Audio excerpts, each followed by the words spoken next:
Isang malupit na idea na naman guys ang mapapanood natin. Gagawa naman dito si kuya ng kalan. Nagawa sa tangke ng gasol na walang laman.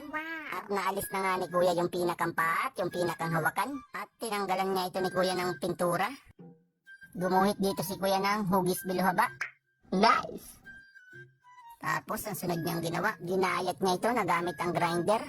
At matapos niya nga itong tabasin, gagawa naman dito si kuya ng pang takip do sa tinabas niyang una. Magandang kalan guys yung gagawin dito ni kuya dahil hindi mauulingan yung kaldero. At gamit ang plain na yero, gumawa dito si kuya ng hugis parehaba. Ano to? Para saan tong gagawin na ito ni kuya? Gagawin niya siguro itong sa abuhan. At muli niya na naman itong ginaya. Isang hugis parehaba na naman. Nice! Tama, para nga sa abo to.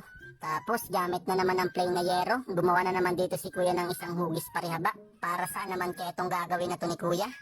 Kumuha siya ng takip ng kaldero, kinuha yung pinakang hawakan, tapos kinabit. Okay. Yung pinakang pansalo ng abo. Nice! Tapos kumuha siya dito ng tubo, ginuhitan, inispatan ni kuya. Para saan naman to? Labasan siguro to ng usok. Nice! Ang sunod na gagawin naman dito guys ni kuya, nagbuta siya dito ng pabilog at ikinabit ni kuya dito yung tubo. Ito siguro yung labasan ng usok. Ayan, inispat ulit ni kuya yung pinakang hawakan. Yun siguro yung magsisilbing paa nung gagawin niyang kalan. Nice! At meron siya ditong kaserolang sira. Para saan naman kaya to? At muling nagbilog dito si kuya. Tinabas. Okay. Grinder yung gilid. At kung makikita natin guys, may hawak si kuya dong bisagra. Para sa naman kayong bisagra na yun? Okay, yun yung pinakang sa takip ng kalan. Nice! Mahusay talaga ito si kuya guys. Nice! Ayan. Nilagyan niya ulit ito ng pinakang hawakan para siguradong hindi mainit, no?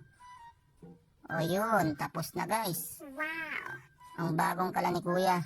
Napakahusay ng pagkakadali, oh. Pero di pa dyan guys tapos si kuya, ituturo pa niya sa atin to kung paano gamitin. At para sa naman to, nilapat ni kuya sa pader. Okay, paano yung gamitin? Yun, inasalangan lang ng kahoy. Napakahusay ng pagkakadali ni kuya ito. Kahit kahoy lang yung pinakang gatong mo, hindi na mauulingan yung kaldero mo. Napakahusay talaga ng idea na ito ni kuya. Oh. Ayan, oh, kita nyo naman guys. Ayos na ayos, approve.